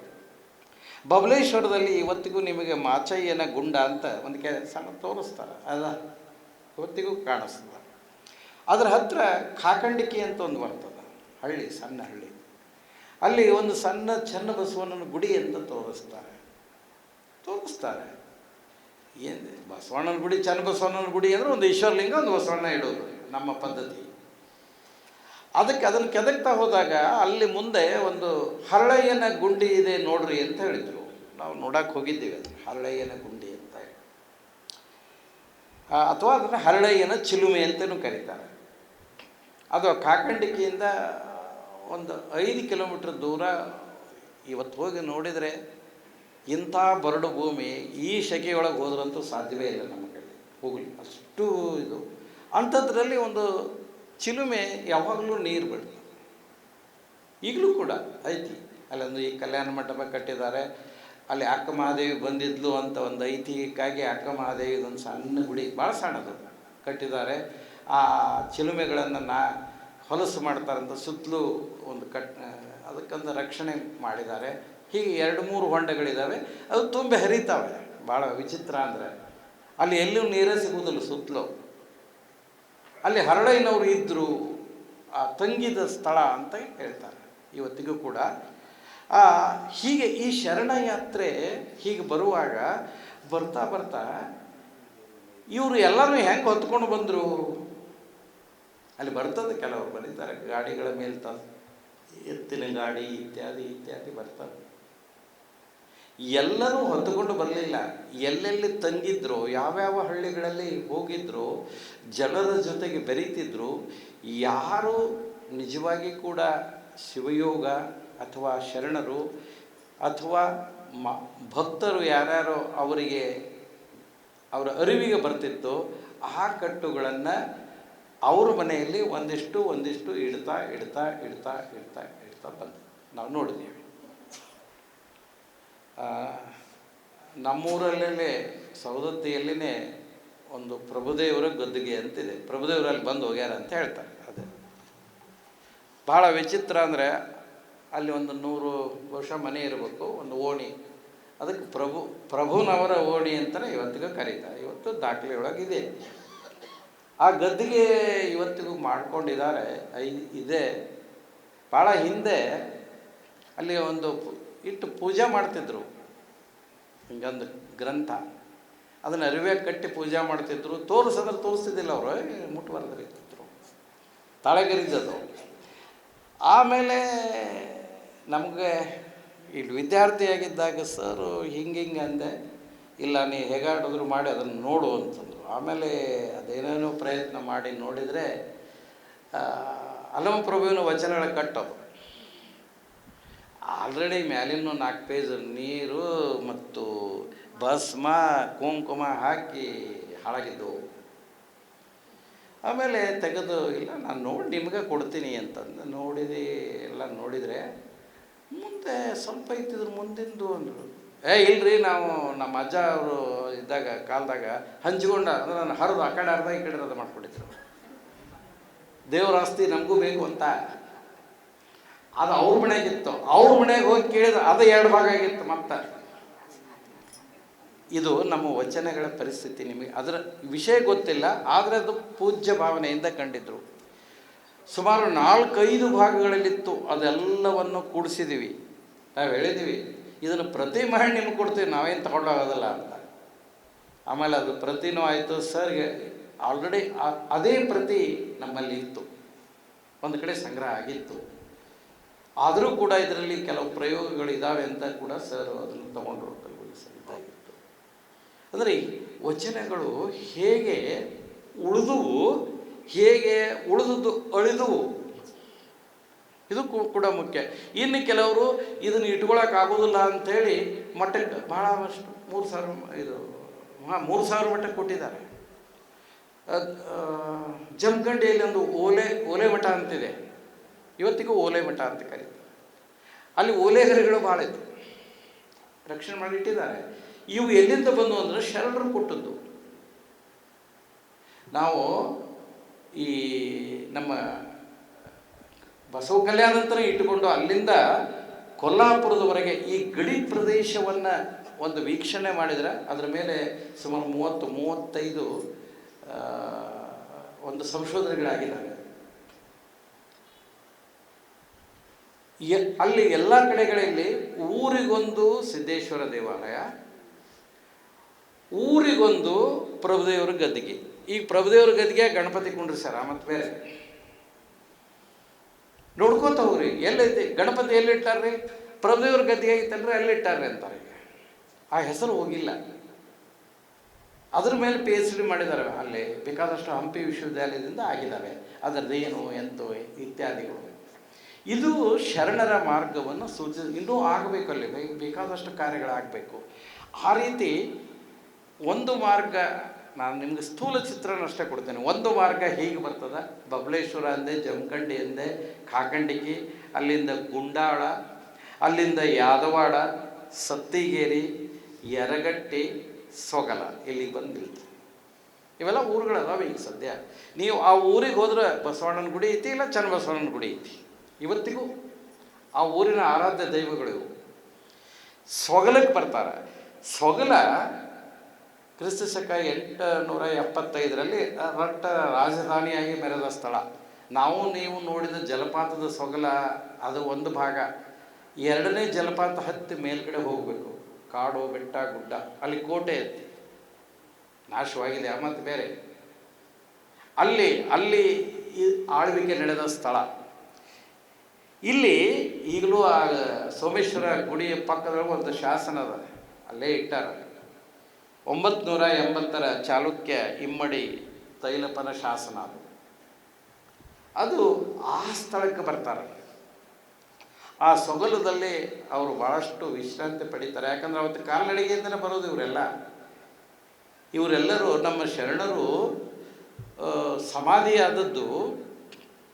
ಯಾಕಂದರೆ ಕಾಲ್ನಡಿಗೆ, ದೇಹ ಆಯಾಸ, ಆಹಾರಗಳ ಕೊರತೆ ಇವೆಲ್ಲವುಗಳನ್ನು ನೋಡಿದಾಗ ವಯೋಸಹಜ ಆಯಾಸವೂ ಕೂಡ, ವಯೋಸಹಜ ಮರಣವೂ ಕೂಡ ಬಂದಿರಲಿಕ್ಕೆ ಸಾಧ್ಯತೆ ಇದೆ. ಆದ್ರೆ ನಮ್ಮ ಪಾವಟೆ ಅಪ್ಪ ಅವ್ರಿಗೆ ಗೊತ್ತಾದಂಗೆ ಅವ್ರಿಗೆಲ್ಲರಿಗೂ ಗೊತ್ತಾಗಿರ್ತದೆ. ಏನು ಅಂತಂದರೆ ಕಲ್ಯಾಣಮ್ಮ, ಇಲ್ಲಿ ಬೈಲುಂಗಲದ ಹತ್ರ ತಿಗಡಿ ಅಥವಾ ತ್ರಿಗುಡಿ ಅದರ ಹೆಸರು. ಅದ್ರ 3 ದಿಕ್ಕಿಗೆ 3 ಗುಡಿ ಅದಾವೆ. ಅವರಿಗೆ ತಿಗಡಿ ಅಂತ ಇವತ್ತು ಕರೀತಾರೆ. ಅಲ್ಲಿ ಬಂದು ಒಂದು ಕಡೆ ಕೂತ್ಕೊಂಡು ನನಗೆ ಇಲ್ಲೇ ಇರಬೇಕು ಅನ್ನಿಸ್ತದ, ನೀವು ಮುಂದೆ ಹೋಗ್ರಿ ಅಂದ್ಬಿಡ್ತಾಳೆ ಆಕೆ. ಅಲ್ಲೇ ಸಮಾಧಿ ಕೂತ್ಕೊಂಡ್ಬಿಡ್ತಾಳೆ, ಅಲ್ಲೇ ಆಕೆ ಲಿಂಗೈಕ. ಹೀಗೆ ನಮ್ಮ ಶರಣೆಯರು ತಮ್ಮ ಮನಿಹ, ತಮ್ಮ ಕಾಯಕ, ತಮ್ಮ ಕಾರ್ಯ ಮುಗೀತು ಅಂದಾಗ ಅದನ್ನು ಹೇಗೆ ನಯವಾಗಿ ಸ್ವೀಕಾರ ಮಾಡ್ತಾರೆ ಅಂತಂದರೆ, ಭಾಳ ಪ್ರೀತಿಯಿಂದ ಅದನ್ನು ಅಪ್ಪಿಕೋತಾರೆ. ಅಂದರೆ ಅಂತಹ ಸ್ಥಳಗಳೇ ಇವತ್ತು ನಾವು ಸಮಾಧಿ ಸ್ಥಳಗಳು ಅಂತ ಇವತ್ತು ನಾವು ಕರಿತೇವೆ. ಇಂಥವು ಬೇಕಾದಷ್ಟು ಈ ಮಾರ್ಗ ಮಧ್ಯದಲ್ಲಿ ಬರ್ತಾರೆ. ಹೀಗೆ ಅಲ್ಲಿಗೆ ಬರ್ತಾರೆ. ಅಲ್ಲಿಗೆ ಬಂದ ಮೇಲೆ ಇವರ ಜೊತೆಗೆ ಭಾಳ ಪಟ್ಟಿ ಕೊಡ್ತಾರೆ. ಆ ಹೆಸರುಗಳು ಎಷ್ಟು ಸತ್ಯವೋ ಗೊತ್ತಿಲ್ಲ. ಒಂದು ಮಾತಂತರೂ ನಿಜ, ಅಕ್ಕನಾಗಮ್ಮ, ಗಂಗಾಂಬಿಕೆ, ಚನ್ನಬಸವಣ್ಣವರು, ಮಡಿವಾಳ ಮಾಚಿದೇವರು, ನುಲಿಯ ಚಂದಯ್ಯನವರು, ಕಿನ್ನರಿ ಬ್ರಹ್ಮಯ್ಯನವರು. ಯಾಕಂದರೆ ಇವರ ಉಲ್ಲೇಖಗಳು ಭಾಳ ಕಡೆಗೆ ಮುಂದೆ ಎಲ್ಲ ಬರ್ತಾವೆ ಅನ್ನೋದಕ್ಕೆ ಇವರಿದ್ದರು ಅನ್ನೋದಕ್ಕೆ. ಆಮೇಲೆ ಡೋಹರ ಕಕ್ಕಯ್ಯ, ಆತನ ಪತ್ನಿ ಬಿಷ್ಟಾದೇವಿ, ಇವರು ಇದ್ದರು ಅನ್ನೋದಕ್ಕೆ ಅವರ ಕುರುಹುಗಳು ಮುಂದೆ ಶುರುವಾಗ್ತವೆ. ಹೀಗೆ ಬಂದಾಗ ಅಲ್ಲಿ ಸಣ್ಣ ಪುಟ್ಟ ಒಂದು ಯುದ್ಧ ಆಗಿರ್ತದೆ, ಇಲ್ಲಂತಲ್ಲ. ಯುದ್ಧ ಅಂದ್ರೆ ಏನು ಕತ್ತಿ ಹಿರಿದ ಮಾಡೋದಂತಲ್ಲ. ಅದಕ್ಕೆ ಇವತ್ತಲ್ಲೊಂದು ಮುರುಗೋಡದ ಹತ್ರ ಸೊಗಲು ದಾಟಿ ಮುಂದೆ ಮುರುಗೋಡಕ್ಕೆ ಬರ್ತಾರೆ ಅವರು.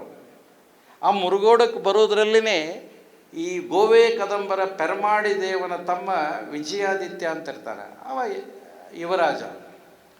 ಅವನು ಈ ಶರಣರ ಬರುವಿಕೆಗೆ, ಯಾಕಂದರೆ ಅವನಿಗೆ ಕುತೂಹಲ ಎಷ್ಟಿತ್ತು ಅಂದರೆ ಅಲ್ಲೇ ಇದ್ದುಕೊಂಡು ಜಂಗಮರಿಂದ ಕಲ್ಯಾಣದ ಎಲ್ಲ ವಿವರಗಳನ್ನು ಪಡೆದಿರ್ತಾನೆ ಅವನು. ಒಂದು ಕಡೆ ರಾಜಕೀಯ ವಿವರ, ಇನ್ನೊಂದು ಕಡೆಗೆ ಆ ಯುವರಾಜ ಸೋವಿದೇವ ಮಾಡಿರ್ತಕ್ಕಂಥ ಅನಾಹುತಗಳು ಮತ್ತು ಶರಣರ ಕಗ್ಗೊಲೆ, ಇವೆಲ್ಲ ವಿವರಗಳನ್ನು ಪಡೆದು ಶರಣರ ಸತ್ಯ ಮಾರ್ಗವನ್ನು ಕಂಡು ಅವರನ್ನು ನಮ್ಮ ಕಡೆಗೆ ಬರ್ತಾರೆ ಅಂದಾಗ ನಾವು ಅವರನ್ನು ನಮ್ಮ ಸಾಮ್ರಾಜ್ಯದಲ್ಲಿ ಭದ್ರವಾಗಿ ಇಟ್ಕೊಳ್ಳೋಣ ಅನ್ನೋದು ಅವನ ಆಸೆ ಆಗಿತ್ತು, ಕಾಣಿಸ್ತದೆ. ಇದು ರಾಜಕೀಯದ ಉದ್ದೇಶವೂ ಇರಬಹುದು, ಇನ್ನೊಂದು ತಾಯಿಯಿಂದ ಪಡೆದಂಥ ಆ ಶಿವ ಸಂಸ್ಕಾರವೂ ಕೂಡ ಇರಬಹುದು. ಅದರಲ್ಲಿ ಎರಡು ಮಾತಿಲ್ಲ. ಹಾಗೆ ಅಲ್ಲಿ ಬಂದಾಗ ಅಲ್ಲಿ ಸಣ್ಣ ಪುಟ್ಟ ಕದನ ಆಗ್ತದೆ. ಕದನ ಆಗಿ ಶರಣರಕ್ಕಿಂತ ಆ ಕದಂಬ ವಂಶದ ಒಂದಿಷ್ಟು ಜನ ಬಂದಿರ್ತಾರೆ. ಅಲ್ಲಿ ಅವರೆಲ್ಲ ಮಡಿವಾಳ ಮಾಚಿದೇವ್ರ ಹೆಸರು ಬರ್ತದೆ, ಅದನ್ನು ಹೇಳ್ತಾರೆ. ಮುರುಗೋಡ ಹತ್ರ ಒಂದು ಚಿದಂಬರ ದೀಕ್ಷಿತರ ಕ್ಷೇತ್ರ ಇದೆ, ಕೆಂಗೇರಿ ಅಂತ ಕರೀತಾರೆ. ಅಲ್ಲಿ ಕೆರೆ ಹೆಸರಿನಿಂದ ಅದು ಬಂದದ್ದು ಅಷ್ಟೆ. ಆ ನೀರು ಯಾವಾಗಲೂ ಕೆಂಪು ಇರ್ತದೆ, ಅದು ಕೆಂಪಾದ ಕೆರೆ ಕೆಂಗೇರಿ. ಅವರೆಲ್ಲ ಆಯುಧ ತೊಳೆದ್ರು ಅಂತ ಉಲ್ಲೇಖ, ಅದೊಂದು ಐತಿಹ್ಯ ಅಷ್ಟೆ.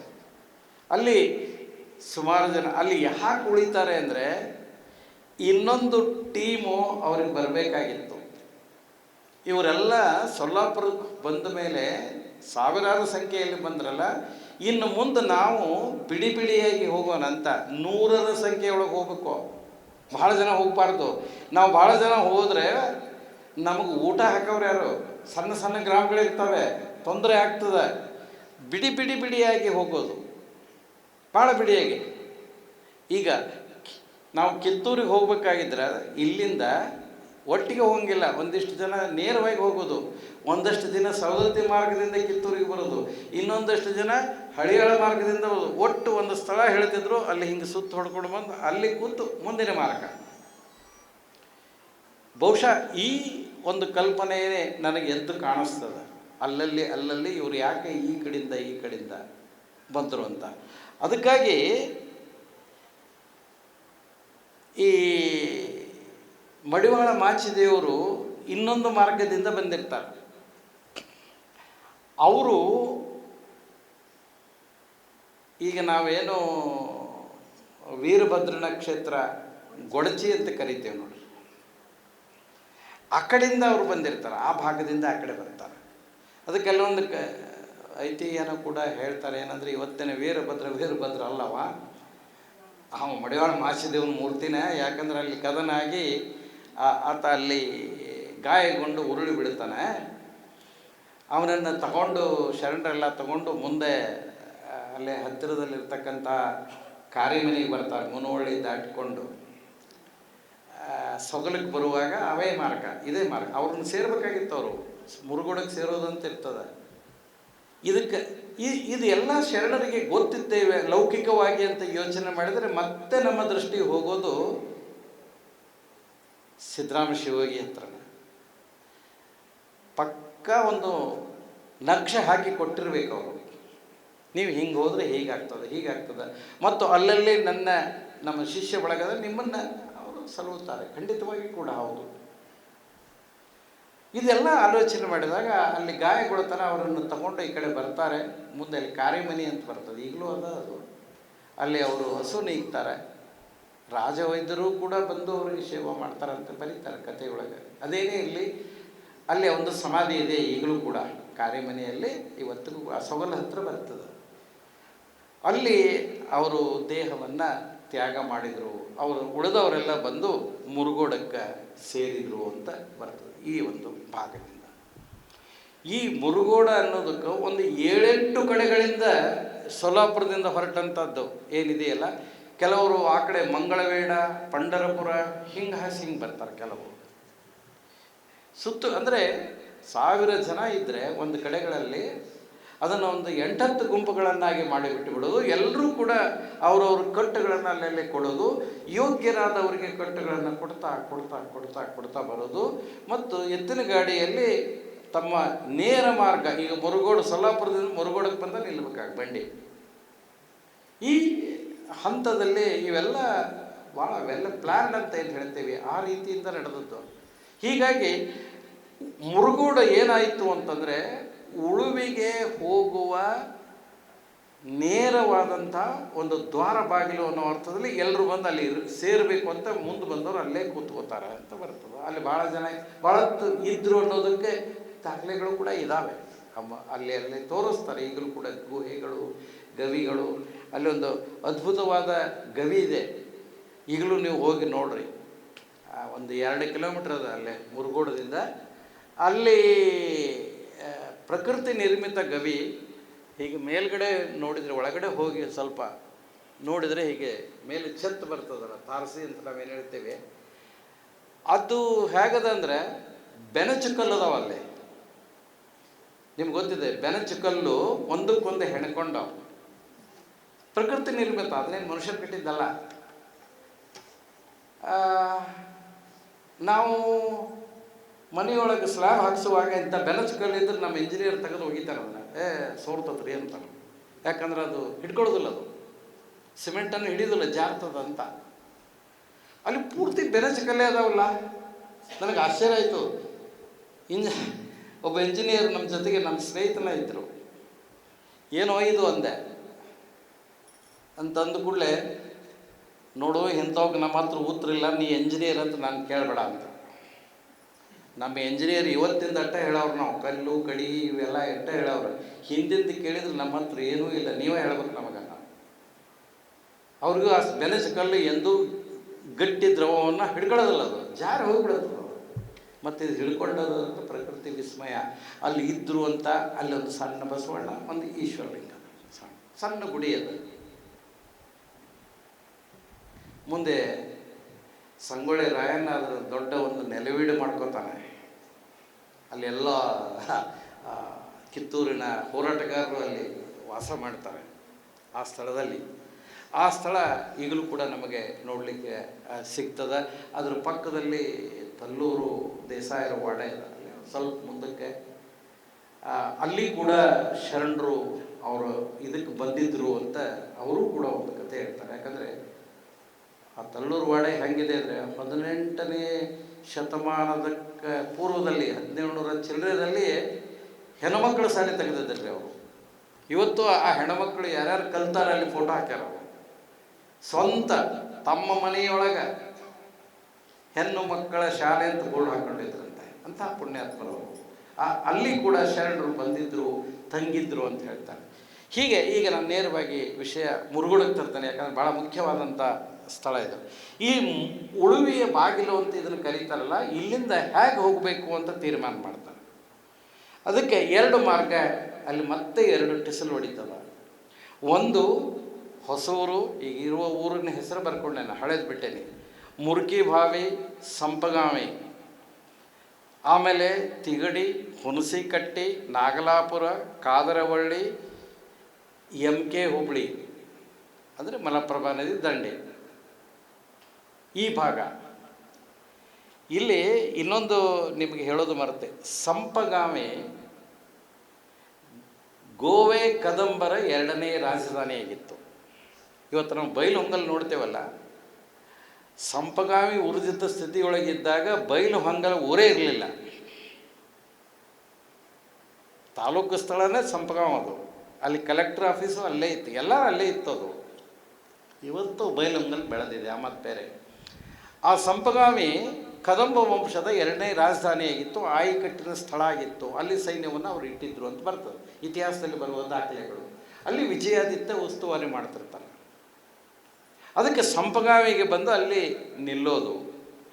ಇಲ್ಲಿ ಕಲ್ಲೂರು ಅಂತಕ್ಕಂಥ ಮುಂದೊಂದು ಗ್ರಾಮ ಬಂದದ. ಇಲ್ಲಿ ಎಲ್ಲನೂ ಕೂಡ ಶರಣರ ದೇವಾಲಯಗಳದಾವೆ, ಇವತ್ತಿಗೂ ಕೂಡ ನಮಗೆ ಸಿಗ್ತವೆ. ಅವರು ಹುಣಸಿಕಟ್ಟಿಗೆ ಯಾಕೆ ಬರ್ತಾರಂದರೆ ಕಲ್ಯಾಣಕ್ಕೆ ರುದ್ರಮುನಿ ಶಿವಯೋಗಿಗಳು ಅಂತ ಬಂದಿರ್ತಾರೆ. ಅವರು ಈ ಹುಣಸಿಕಟ್ಟಿಯಿಂದ ಬಂದಿರ್ತಾರೆ. ಅದು ಸಿದ್ದರಾಮ ಶಿವಯೋಗಿ ಗೊತ್ತಿರ್ತದೆ. ನೀವು ಹುಣಸಿಕಟ್ಟಿಗೆ ಹೋದರೆ ನಿಮಗೆ ಉಳುವಿ ಮಾರ್ಗದರ್ಶನ. ಆ್ಯಕ್ಚುಲಿ ನಮಗೆ ತಿಳಿದ ಪ್ರಕಾರ ಇವರು ಹೋದ ಮೇಲೇ ಉಳುವಿ ಅನ್ನೋದು ಇಲ್ಲೇ ಇಲ್ಲ. ಮೊದಲು ಉಳುವಿ ಅನ್ನೋದು ಇಲ್ಲ. ನಾವೀಗ ಕಾಲ್ಪನಿಕವಾಗಿ ಅಲ್ಲಿ ಉಳುವಿ ಇತ್ತು, ಅಲ್ಲಿಗೆ ಹೋದರು ಅಂತ ಹೇಳ್ತೇವೆ. ಉಳಿದದ್ದೇ ಉಳುವೆ. ಇವರು ಎಲ್ಲಿ ಉಳಿದ್ರಲ್ಲ ಅದು ಉಳುವೆ. ಅದಕ್ಕೆ ಆದರೆ ಆ ಸ್ಥಳವನ್ನು ಕದಂಬರು ಗುರುತಿಸಿರ್ತಾರೆ. ಕೆಲವು ಆಯಕಟ್ಟಿನ ಸ್ಥಳಗಳು ಇರ್ತಾವೆ. ಹಾಗೆ ಈ ಎರಡನೇ ರಾಜಧಾನಿಗೆ ಇಲ್ಲಿಗೆ ಬಂದರು. ಇಲ್ಲಿಂದ ಮುಂದೆ ಅವರ ಮಾರ್ಗದರ್ಶನ ಪಡೆದು ವಿಜಯದತ್ತಿ ತಮ್ಮ ರಾಜ್ಯದ ಎಲ್ಲ ಗೊತ್ತಿರ್ತದೆ. ಹೀಗೆ ಅಲ್ಲಿ ರುದ್ರಮುನಿ ದೇವರು ಅಂತಿದ್ದಾರೆ ಶಿವಾಚಾರ್ಯರು. ರುದ್ರಮುನಿ ಶಿವಾಚಾರ್ಯರು ಸೀಮಿ ಮಠ ಅಂತ ಅದಕ್ಕೆ ಕರೀತಾರೆ. ಹೌದು, ನಮ್ಮ ಸೀಮೆಯ ಮಠ. ಅಂದರೆ ಇಲ್ಲಿಂದ ಶಿವೋಪಾಸಕ ಶಿವ ಆರಾಧಕರದು ಶುರುವಾಗ್ತದೆ. ಅಲ್ಲಿ ಚಿತ್ರಣನೂ ಬದಲಾಗ್ತದೆ. ಶರಣರ ಸೇಫ್ ಪ್ಲೇಸಿಗೆ ಬಂದುಬಿಡ್ತಾರೆ. ಜೊತೆಗೆ ಒಂದು ಸಣ್ಣ ಪುಟ್ಟ ಸೈನ್ಯ ಕೂಡ ಅವರಿಗೆ ಇರುವ ಒಂದು ಕಲ್ಪನೆಯೂ ಕೂಡ ನಾವು ಮಾಡ್ಕೊಳ್ಳಿಕ್ಕೆ ಸಾಧ್ಯತೆ ಇದೆ. ಹೀಗಾಗಿ ಆ ಸೀಮಿ ಮಠದಲ್ಲಿ ಹೋಗ್ತಾರೆ. ಅಲ್ಲಿ ಅವರ ಸಂಘದಲ್ಲಿ ಇರ್ತಾರೆ, ಅವರ ಜೊತೆಗೆ ಇರ್ತಾರೆ. ಅವರು ಮಾರ್ಗದರ್ಶನ ಮಾಡ್ತಾರೆ. ಅಷ್ಟೇ ಅಲ್ಲ, ಅವರು ಅಲ್ಲಿಗೆ ಒಂದೆರಡು ಸಲ ಬಂದು ಹೋಗ್ತಾರೆ ಅಂತ ಬರ್ತದೆ. ಇಲ್ಲಿ ಉಳುವಿಗೆ ಮುಂದೆ ತಮ್ಮ ಸಹಚರರನ್ನು ಜೊತೆಗಾರರನ್ನು ಕಳಿಸ್ತಾರೆ. ಅಲ್ಲಿ ಕಳಿಸುವಾಗಲೇ ಆ ತೀರ್ಮಾನ ಆಗಿರ್ತದೆ ಕಾಣಿಸ್ತದೆ. ಯಾಕಂದರೆ ಅಲ್ಲಿಗೆ ಮುರುಗೋಡಕ್ಕೆ ಬಂದ ಮೇಲೆ ಈ ಎರಡು ಭಾಗಗಳಾಗಿ ಹೋಗಿರ್ತಕ್ಕಂಥದ್ದು ಏನಿದೆಯಲ್ಲ, ಇದು ಕಾದ್ರವಳ್ಳಿಗೆ ಬಂದು ನಿಲ್ತದೆ. ಇವತ್ತು ಕಾದ್ರವಳ್ಳಿ ಅಂತ ಹೇಳ್ತಾರೆ, ಇವತ್ತಿದೆ. ನೀವು ನೋಡ್ಬೇಕಾದ್ರೆ ಈ ಕಾದ್ರವಳ್ಳಿ MK ಹುಬ್ಬಳ್ಳಿಗಿಂತ ಆ ಕಡೆ ಅಲ್ಲಿ ಅಲ್ಲಿ ನಿಮ್ಗೆ MK ಹುಬ್ಬಳ್ಳಿ ಈ ಕಡೆಯಿಂದ ಹೋಗುವಾಗ ಮೊದಲು ಕಾದ್ರವಳ್ಳಿ, ಆಮೇಲೆ MK ಹುಬ್ಬಳ್ಳಿ ಬರ್ತದೆ, ನಡುವೆ ನದಿ ಬರ್ತದೆ. ಅಲ್ಲಿ ಕಾದಾಟ ಆಯಿತು, ಯುದ್ಧ ಆಯಿತು. ಕಾದಿದ ಹಳ್ಳಿ ಕಾದವನ ಒಳ್ಳಿ ಅಂತ ಬರ್ತದೆ. ಇದು ವಿರೂಪಾಕ್ಷ ಪಂಡಿತನ ಚನ್ನಬಸವ ಪುರಾಣದಲ್ಲಿಯೂ ಕೂಡ ಒಂದು ಕಾಲಜ್ಞಾನದ ಮಾತು ಬರ್ತದೆ. ಹಿಂದುಗೊಂಡಳಿಯ ಬಿಜ್ಜಳನೊಡನೆ ದಾಳಿಯ ಬಂದೆಮ್ಮ ತಡೆದ ತಡಗೊಡದಲ್ಲಿ ನಾವಾಗ ನಿಂತು ಕಾದಿದೆವು, ಕಾತರ ಒಳ್ಳಿಯಲ್ಲಿ ಮುರುಗೋಡಿಂದ ಮರಿಯ ತಿವಿದು ಬಂದ. ಕಾತರ ಒಳ್ಳಿ ಅಂದರೆ ಕಾದರೊಳ್ಳಿ. ಅಲ್ಲಿಂದ ಸೈನ್ಯ ನಮಗೆ ಸಹಾಯ ಮಾಡಿತು ಅಂತ ಬರ್ತದೆ. ಅದೇ ಕಾವ್ಯದಲ್ಲಿ ಅಕ್ಕನಾಗಮ್ಮ ಒಂದು ಮಾತು ಹೇಳ್ತಾಳೆ. ಶಿವಶರಣರು ಇಂತಪ್ಪ ಕೊಲೆಗೆ ಒಡಂಬಡುವರೆ. ಪ್ರಶ್ನೆ ಕೇಳ್ತಾಳಕ್ಕೆ, ಶಿವಶರಣರು ಕೊಲೆ ಮಾಡೇ ಇಲ್ಲ ಅಂತ.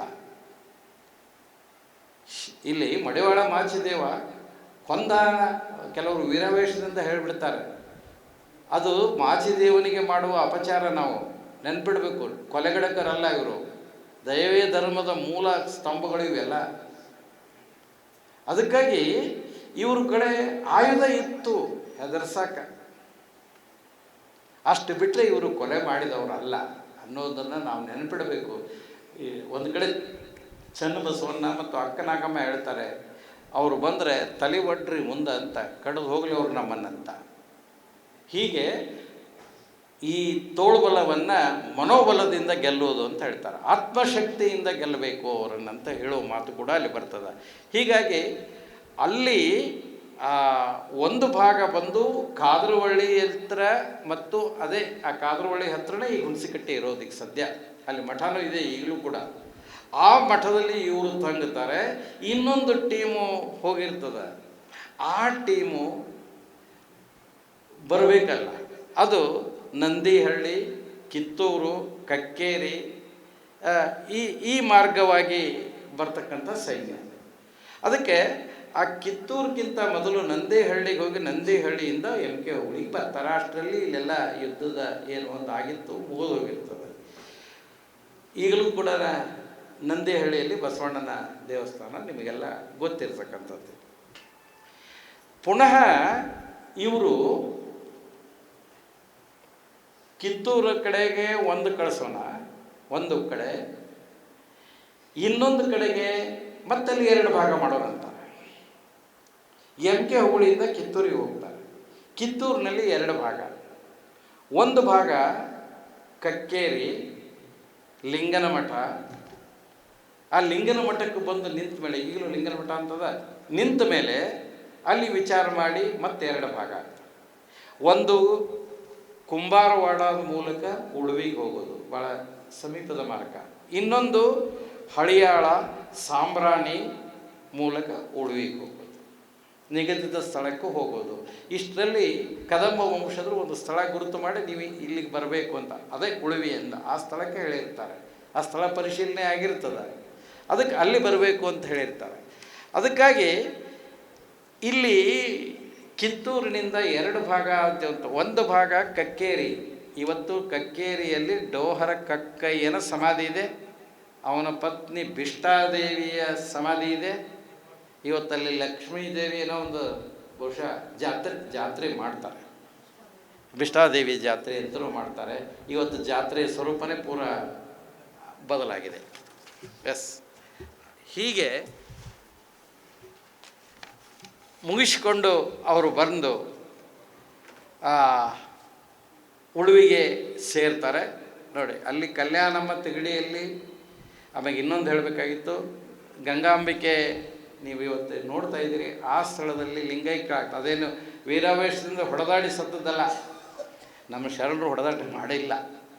ನನ್ನ ತಿಳುವಳಿಕೆ ಪ್ರಕಾರ ಯಾರ ತಲೆ ತೆಗೆದಿಲ್ಲ, ಆತ್ಮರಕ್ಷಣೆ ಮಾಡಿಕೊಂಡಿದ್ದಾರೆ, ಹೊಡಿಸ್ಕೊಂಡಿದ್ದಾರೆ, ಹೊಡೆದಿಲ್ಲ, ಓಡಿಸಿದ್ದಾರೆ ಭಾಳ ಆದರೆ ಅಷ್ಟೇ. ಅದಕ್ಕೆ ಆ ತಾಯಿಯ ಸಮಾಧಿ ನಾವು ನೀವು ನೋಡಿದ್ದೇವೆ. ಅದರ ನಂತರ ಮುಂದೆ ಇಲ್ಲಿ ಕಕ್ಕೇರಿಯಲ್ಲಿ 2 ಸಮಾಧಿಗಳು. ಅದರ ಮುಂದೆ ಅವರು ಉಳುವಿಗೆ ಈ ಕಡೆಯಿಂದ ಹೋದರು. ಕಿತ್ತೂರಿಂದ ಇನ್ನೊಂದು ತಂಡ ಧಾರವಾಡ, ಉಣಕಲ್, ಹುಬ್ಬಳ್ಳಿ, ಬೂದನಗುಡ್ಡ, ಕಲಘಟಗಿ, ಕುಂಬಾರವಾಡ, ಉಳುವಿ ಇಲ್ಲಿ ಕೂಡ ಅದಾವೆ. ನಾವು ನಿಂತ ಸ್ಥಳನೇ ಶರಣರಿದ್ದರು ಅಂತ ಹೇಳ್ತಾರೆ. ಇಲ್ಲಿ ಚನ್ನಬಸವಣ್ಣವರೇ ಇದನ್ನು ಲೀಡ್ ತಗೊಂಡು ಇಲ್ಲಿಗೆ ಬಂದರು. ಅಕ್ಕನಾಗಮ್ಮ ಆ ಕಡೆಗೆ ಹೋಗ್ತಾರೆ. ಈ ಜಾಡನ್ನು ಹಿಡಿದುಕೊಂಡು ನಾವು ಉಳುವಿಯನ್ನು ಮುಟ್ಟಿದರೆ ಕಲಬುರಗಿ ಗುರುಗಳು ಇನ್ನೊಂದು ವಾದ ಮಾಡ್ತಾರೆ. ಇಷ್ಟೇ ಅಲ್ಲ, ನಾವು ನೋಡಬೇಕು, ಫರೂತಾಬಾದ್, ಕಲಬುರಗಿ, ಜೇವರ್ಗಿ, ಅರಳಗುಂಡಗಿ, ಹೂವಿನ ಹಿಪ್ಪರಗಿ, ಇಲ್ಲಿ ಶರಣರ ಸ್ಮಾರಕಗಳಿದ್ದಾವೆ ಈಗಲೂ ಕೂಡ. ಇಂಗಳೇಶ್ವರ, ಬಾಗೇವಾಡಿ, ತೆಲಗಿ, ಬೀಳಿಗಿ, ತೊರಗಲ್, ಕಟ್ಕೋಳ್, ಮತ್ತು ಹಿಂಗೆ ಸುತ್ತು ಹೊಡೆದು ಬಂದು ಗೊಡಚಿ, ಕಾರಿಮನಿ, ಮುರುಗೋಡನೇ ಬಾಗಿಲು. ಯಾಕಂದರೆ ಎಲ್ಲ ಕಡೆಯಿಂದ ಶರಣರು ಬಂದು ಕೂಡಿದ್ದು ಅಲ್ಲೇ ದೊಡ್ಡ ಸಮೂಹ. ಅಲ್ಲಿಂದ ಮತ್ತೆ ಹೀಗೆ ಬೇರೆಯಾಗಿ ಅದು ಹೋಗ್ತದೆ. ಈಗಲೂ ಬೂದನಗುಡ್ಡದಲ್ಲಿ ಬಸವಣ್ಣನ ಗುಡಿ ನೀವು ನೋಡ್ಬೋದು, ಇವೆಲ್ಲ ಕಾಣಿಸ್ತವೆ. ಅದರ ಮುಂದೆ ನಾವು ಹೋದಂತೆಲ್ಲ ಬೇಕಾದಷ್ಟು ಕಾರ್ಯಗಳು, ಕೆಲಸಗಳು, ಮುಂದೆ ಉಳುವಿಯಲ್ಲಿ ಏನಾಯಿತು ಅನ್ನೋದ್ರ ಬಗ್ಗೆ ನಮಗೇನು ಚಿತ್ರಣ ಗೊತ್ತಾಗಲ್ಲ. ಉಳುವಿಯಲ್ಲಿ ಏನಾಯಿತು, ನಾನು ನೇರವಾಗಿ ಕೊನೆಯ ಭಾಗಕ್ಕೆ ಬಂದುಬಿಡ್ತೀನಿ, ನಿಮ್ಮ ಸಮಯ ಹೆಚ್ಚು ತಗೊಳ್ಳೋದಿಲ್ಲ. ಇಲ್ಲಿ ಉಳುವಿಯಲ್ಲಿ ಏನು ಮಾಡಿದರು ಅಂತಂದರೆ, ಒಂದು ಮಾತು ಒಂದು ಬರ್ತದೆ, ಒಂದು ಚರ್ಚೆಯಲ್ಲಿ ನಾವು ಭಾಗವಹಿಸಿದ್ದೀವಿ. ಚನ್ನಬಸವಣ್ಣನವರ ಲಿಂಗಾಂಗ ಸಾಮರಸ್ಯದ ಐಕ್ಯ ಸ್ಥಳದ ವಚನಗಳು ರಚನೆಯಾಗಿದ್ದು ಉಳುವಿಯಲ್ಲಿನೇ ಅಂತ ನನಗನ್ನಿಸ್ತದೆ. ಯಾಕಂದರೆ ಅಂಥ ಪ್ರಶಾಂತ ಸ್ಥಳ ಮತ್ತು ಲೋಕಾನುಭವ ಅವ್ರಿಗೆ ಆಗಿದ್ದಿಲ್ಲ ಚನ್ನಬಸವಣ್ಣನಿಗೆ. ಆವಾಗ ಮಂಗಳವಾಡೆಯಿಂದ ಶಿಫ್ಟ್ ಆಗ್ತಾರೆ ಆ ಮಾವನ ಜೋಡಿ, ಅಲ್ಲಿ ಶರಣ ಸಂಕುಲದಲ್ಲಿ ಇರ್ತಾರೆ, ಏನೂ ಇಲ್ಲ. ಇಲ್ಲಿ ಇಷ್ಟೆಲ್ಲ ಊರುಗಳನ್ನು ಸುತ್ತಿದ್ದು, ಜನರನ್ನು ಬೆರೆತದ್ದು, ಜನರ ಜೊತೆಗೆ ಮಾತಾಡಿದ್ದು, ಈ ಲೋಕಾನುಭವ ಮತ್ತು ಮಾರ್ಗ ಮಧ್ಯದಲ್ಲಿ ಶರಣರು ಲಿಂಗೈಕ್ಯರಾದದ್ದು, ಇವೆಲ್ಲವುಗಳ ಒಂದು ಕೆನೆ ಪದರೆ ಬಹುಶಃ ಅಲ್ಲಿಗೆ ಅದು ಬಂತು ಅಂತ ಹೇಳ್ತಾರೆ. ಮತ್ತು ಕಲ್ಯಾಣ ಹೇಗಾಗಿತ್ತೋ ಇವರು ಯಾವ್ಯಾವ ಊರಿಂದ ಬಂದಿದ್ರಲ್ಲ ಎಲ್ಲ ಊರಿನ ಒಬ್ಬರು ಇಬ್ಬರು ಪ್ರತಿದಿನ ಉಳುವಿಗೆ ಹೋಗೋದು ಬರೋದು, ಉಳುವಿಗೆ ಹೋಗೋದು ಬರೋದು ಶುರುವಾಗ್ತದೆ. ಇವತ್ತಿಗೂ ಕೂಡ ಉಳುವಿ ಜಾತ್ರೆಗೆ ಗಾಡಿ ಕಟ್ಟಿಕೊಂಡು ಹೋಗೋರು ಈ ನಾ ಹೇಳಿದ ಈ ಮುರುಗೋಡು ಈ ಭಾಗದಿಂದ ಸಾವಿರಾರು ಜನ ಹೋಗ್ತಿರ್ತಾರೆ. ಇವತ್ತಿಗೂ ಕೂಡ ಕಾಲ್ನಡಿಗೆಯಿಂದನೂ ಹೋಗ್ತಾರೆ. ಆ ಪರಂಪರೆ ಇವತ್ತಿಗೂ ಕೂಡ ಬೆಳೆದು ಬಂದಿದೆ ಅಂತ ನನಗನ್ನಿಸ್ತದ. ಅದಕ್ಕೆ ಇಲ್ಲಿ ಉಳುವಿಯಲ್ಲಿ ಈ ರೀತಿ ನಡೆದಾಗ ಚನ್ನಬಸವಣ್ಣವರ ಎಷ್ಟೋ ವಚನಗಳು, ನಾನು 4-5 ವಚನವನ್ನು ಕೂಡ ಕೋಟ್ ಮಾಡಿದ್ದೆ, ನೀವು ನೋಡ್ಕೋಬೋದು, ಸಿಗ್ತಾವಲ್ಲಿ. ಸುಮ್ಮನೆ ಓದ್ಬಿಡ್ತೇನೆ ಹಾಗೆ. ತನು ನಿಮ್ಮನಪ್ಪಿ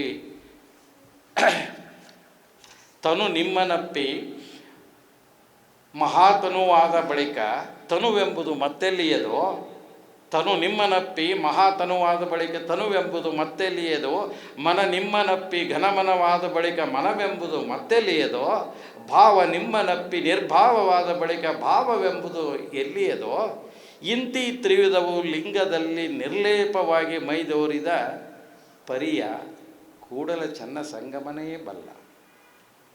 ಇದು ಸಂಪೂರ್ಣವಾಗಿ